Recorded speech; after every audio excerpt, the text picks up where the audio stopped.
Today we're going to be talking about how Kobe Bryant admits to being psycho and what you can do to use this to your advantage.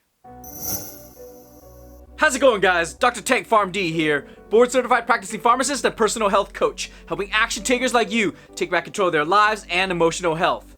And although I am a medicine specialist, I'm not your specialist. So if you have any questions regarding your condition, please see your doctor. Don't forget to click like and subscribe down below, it helps me a lot. Let's get into it. There's this interview with Kobe Bryant where he talks about how he mentally prepares for a game. I don't think I've ever said this before. This kind of makes me seem very psychotic, but whatever. I used to play the Halloween theme song over and over and over in my headphones. And it was important that it was Michael Myers because the mask itself was void of emotion. He puts on his headphone and listens to the Halloween soundtrack on repeat. It's not just the music that activates him, but it's the image of Michael Myers that triggers him. Michael Myers is the character that puts on a mask and has killer instincts during the movies, and that's what Kobe puts on. He has this metaphorical mask he puts on. He brings up his killer instinct, and he blocks out anything outside the game. He only focuses on the game itself and winning. You can see an old video of Chris Rock right next to him, cracking jokes in his ear. He's one of the funniest men alive, and Kobe doesn't react one bit. You take a look, Chris Rock sitting right next to Kobe Bryant, shooting the breeze, funniest man in the world, telling jokes, and take a look at Kobe Bryant. I don't even hear you. He's so focused on the game, nothing outside of that is gonna bother him. But when I'm in that cage, bro, don't fucking touch me, don't talk to me. Just leave me alone. Now, if it was anybody else, we'd probably think they're crazy. Since Kobe's an elite athlete, we give him and eccentric people a pass. But you do that too, don't you?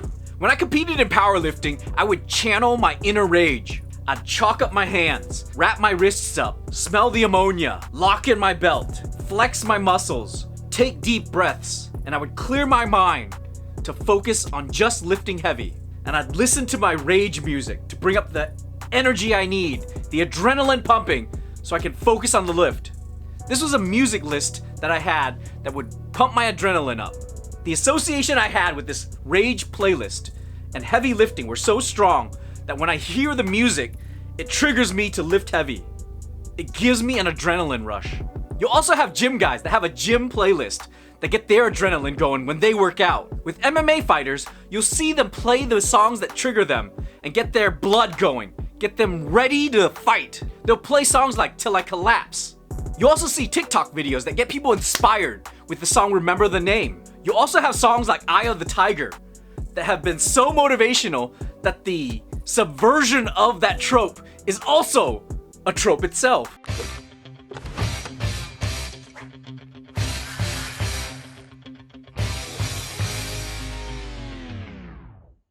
Nothing.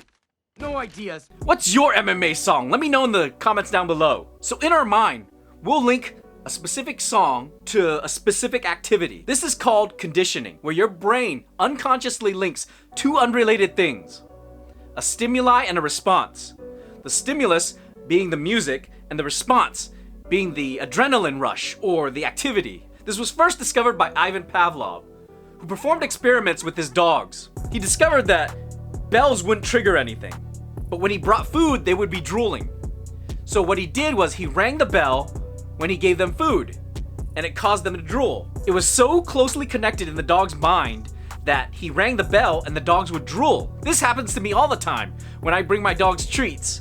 I can't even say that word in front of them. Our brains are more complicated than dogs, but we share a similar response association. That's why when you hear the rustle of a potato chip bag, you know that that's junk food around. Which makes me wonder, why don't junk food companies make quieter bags? It's because in our minds, we've associated the two, and they don't want us to forget that association. We also have that association with our phones. If we feel a slight vibration, or we hear a tone that's similar to ours, we have this uncontrollable urge to check our phones. So how do we use this to our advantage? The first thing you want to do is channel your emotions and find out what channels those emotions. There's specific songs that trigger me to get the adrenaline going, that get my rage going for my rage playlist. Like if I know I get angry during Slipknot songs, I'll put that in my playlist. The second thing you want to do is to compile that list and keep it separate. It's important to compile this list because you want to make sure you have this media available. If they're videos, you want to make sure it's a video on the platform you're using. Or if it's music, you want to have a playlist available. It's important to have the playlist accessible too, so you can have it whenever you need it. Let's say you want to be in a good mood when you hang around your friends and family. You bring up that humorous playlist, play a couple of those videos, and it gets you in a better mood. You want to make sure you have that list accessible to you wherever you need it, so you can have quick access to it. And that's why it's important to have a list. You want to make sure the music or media is accessible to you easily. So when you need that emotion, you can access it whenever you want. It's important to have that playlist for another reason. Your emotions might not change on one song or one video. The premise of comedies and movies and stand-up is that they build upon humor.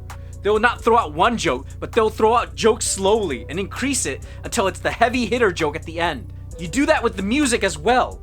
You don't just change your emotions on one song sometimes. It'll need multiple songs to really get your mood shifting in the way you want it to. If you want to be in a good mood, you can't just play one happy song and you feel better. You have to play a couple of those to really shift the inertia of your emotions. Now, channeling your emotions is a huge advantage. But what if you don't have a playlist available? Or what if you didn't make one?